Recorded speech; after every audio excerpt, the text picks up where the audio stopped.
சுவையான குருமா செய்யலாங்க. ஒரே ஒரு உருளைக்கிழங்கு இருந்தால் போதுங்க. நம்மக்கிட்ட வீட்டில் இருக்கிற பொருள் வச்சுட்டு கொஞ்ச நேரத்தில் ஒரு குருமா செய்யலாம்.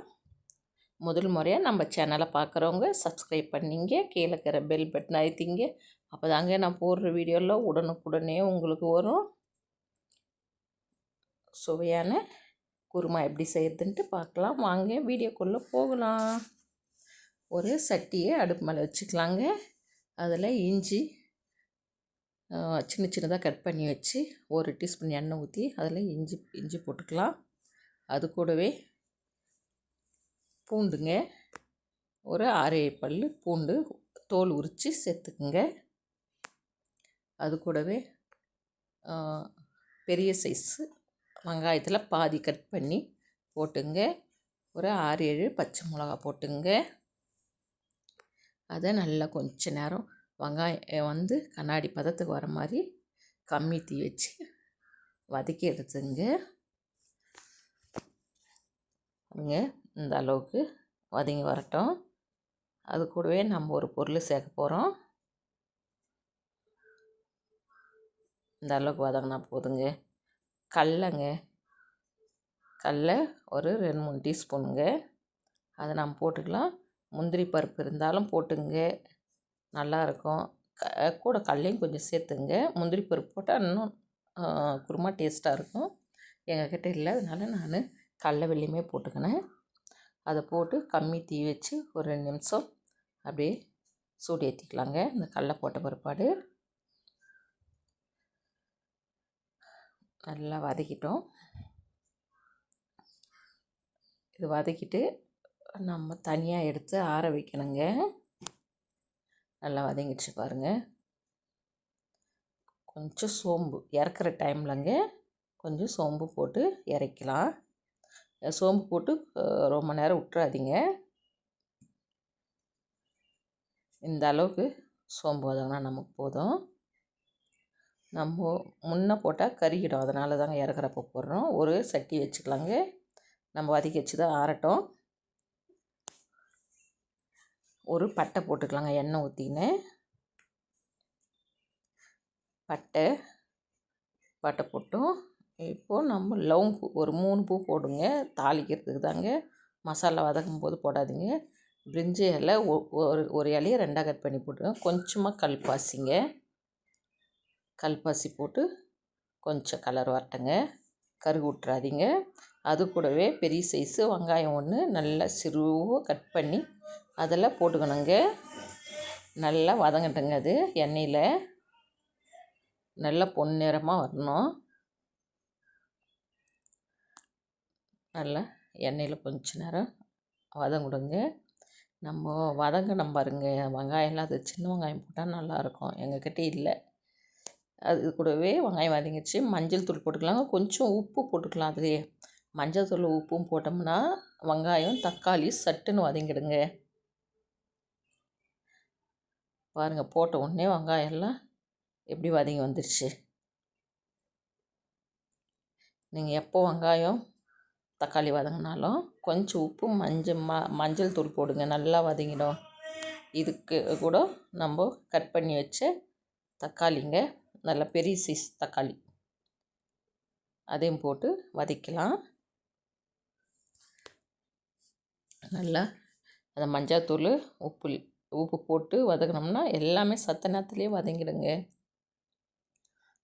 இந்த குருமா காலையில் ஏந்து என்ன செய்யறதுன்ட்டு யோசிச்சுன்னு இருக்கும்போது ஒருத்தர் சாம்பார் வேணான்னுவாங்க, ஒருத்தர் குருமா வேணான்னுவாங்க. இது நம்ம இஞ்சி பூண்டு தாங்க வதக்கி அரைச்சிக்கிறோம். மிச்சம் பட்டை லவங்கெல்லாம் போட்டு அப்படியே தாளிச்சிக்கிறோம்.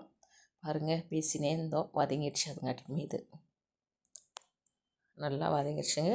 உருளைக்கிழங்குங்க நான் ஏற்கனவே வேக வச்சு எடுத்து வச்சுட்டு இருக்கிறேங்க. அதை நல்லா மசிச்சு வச்சுன்னுக்கிற தோல் எடுத்துகிட்டு அதை போட்டுக்கலாம். இது பாதி உருளைக்கிழங்கு தாங்க, பாதி அப்படியே எடுத்து வச்சுட்டு இருக்கிறேன். இது கொஞ்ச நேரம் நல்லா வதக்கி விடலாங்க. பாருங்கள், அந்த வெங்காயம் தக்காளி நம்ம உரித்து மசிச்சு வச்சு உருளைக்கிழங்கு நல்லா எண்ணெயிலேயே கொஞ்ச நேரம் வதங்கட்டும். அது கூட மிளகாய் தூளுங்க, நம்ம வீட்டில் அரைச்சி வச்ச மிளகாய்த்தூள், தனியா, மஞ்சள், மிளகாய் எல்லாத்தையும் மூணுத்தையும் ஒன்றா போட்டு அரைச்சி வச்சுருக்குறோம். அந்த எண்ணெயிலேயே உருளைக்கிழங்கு போட்ட பிற்பாடு இதை போட்டு நல்லா வதக்கணுங்க. நம்ம மசாலா ஆற வச்சிடலங்க வதக்கி, அது ஆறி போச்சு. இப்போ நம்ம மிக்சியில் இதை அரைச்சிக்கலாங்க. நல்லா நைஸாக அரைக்கணும். இது பாருங்கள், இந்த மாதிரி அரைச்சிங்க. இதை நம்ம இப்போது உருளைக்கிழங்கெல்லாம் வதக்கினுக்கிறோம் இல்லைங்க, அதில் நம்ம ஊற்றிக்கலாம். இந்த மசாலாவை ஊற்றிட்டு ஒரு 2 நிமிஷங்க. நம்ம வதக்கி தான் அரைச்சோம், இருந்தாலும் அந்த தக்காளி, வெங்காயம், உருளைக்கிழங்கு கூட இதை கொஞ்ச நேரம் வதக்கலாம். நம்ம மிக்ஸி ஜார் கழுவி எடுத்து வச்சுருக்கோங்க. அதை தண்ணி வேஸ்ட்டு பண்ண வேணாம். இது கொஞ்ச நேரம் வதங்கினதும் இதில் நம்ம சேர்த்துக்கலாங்க. இந்த அளவுக்கு வதங்கினா போதுங்க. அந்த தண்ணி எடுத்து இதில் ஊற்றிக்கணும். அப்பவும் டிக்காக தாங்க இருக்கும். தொழி விட்டோம்னா இது இன்னும் கொஞ்சம் தண்ணி நம்ம சேர்த்துக்கலாங்க. இது ரொம்ப டிக்காக இருந்தால் நல்லா இருக்காதுங்க இந்த குருமா. இது இட்லி, தோசைக்கு, பூரிக்கு, சப்பாத்திக்கெல்லாம் நல்லாயிருக்கும். உங்களுக்கு தேவைப்படுற அளவுக்கு குருமாவை கொஞ்சம் தண்ணியாட்ட வச்சுங்க. ஏன்னா கொதிக்க டிக்காக தாங்க ஆகும் இது. நம்ம உப்பும் போட்டுங்க. இதில் காரம் உங்களுக்கு தேவையான காரம் போட்டுங்க. பச்சை மிளகா போட்டோம்னா நல்லாயிருக்கும். குருமா போட்டு அரைச்சோம்னா இது கொஞ்ச நேரம் கொதிக்கிட்டுங்க. மூடி வைக்கலாம். ஒரு 10 நிமிஷம் கொதிச்சா போதுங்க. இது ரொம்ப வேலை இல்லைங்க. இதுக்கு நல்லா கொதிக்குது பாருங்கள்.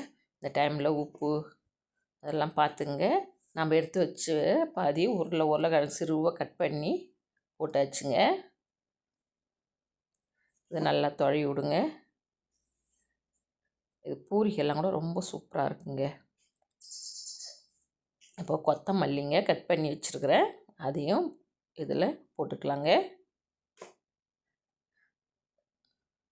போட்டு தொழிலாங்க. பாருங்கள், அப்படியே கம்மன்னு கொத்தமல்லி போட்டது அந்த குருமா வாசனைங்க. உங்களுக்கு வேலை எவ்வளோ கம்மி பாருங்கள். இது கொஞ்ச நேரத்தில் குருமா ரெடிங்க. நம்ம இன்னொரு பாத்திரத்தில் அந்த குருமாவை மாற்றிக்கலாங்க. சுவையான உருளைக்கிழங்கு மசிச்சு போட்டு குருமா ரெடிங்க. நல்லா சுட இட்லி போட்டு சாப்பிட்ணும் போல் இருக்குதுங்க. அந்த குருமா வாசனையும் இருக்குது. இது எவ்வளோ வேலை கம்மி பாருங்கள். நீங்கள் நைட்டில் சப்பாத்தி ஒரு பக்கம் மாவு பிசைஞ்சு வச்சுட்டு டக்குன்னு இந்த ஒரு பக்கம் குழம்பு கொதிக்க வச்சுட்டு நீங்கள் சப்பாத்தி சுட்டு சாப்பிட்டீங்கன்னா அவ்வளோ நல்லாயிருக்கும். இட்லி, தோசைக்கு இன்னும் நல்லா இருக்குங்க. சுட இட்லி போட்டாச்சு. நம்ம போட்டு சாப்பிட்லாங்க. நல்லா தொட்டு ரொம்ப சூப்பராக இருக்குதுங்க. இது நீங்களும் ஒரு முறை ட்ரை பண்ணுங்கள். இந்த வீடியோ பிடிச்சிருந்தா உங்கள் ஃப்ரெண்ட்ஸுங்களுக்கெல்லாம் ஷேர் பண்ணுங்கள். நம்ம சேனலை பார்க்குறவங்க ஒரு லைக் பண்ணுங்கள். நம்ம அடுத்த வீடியோவில் சந்திக்கலாம்.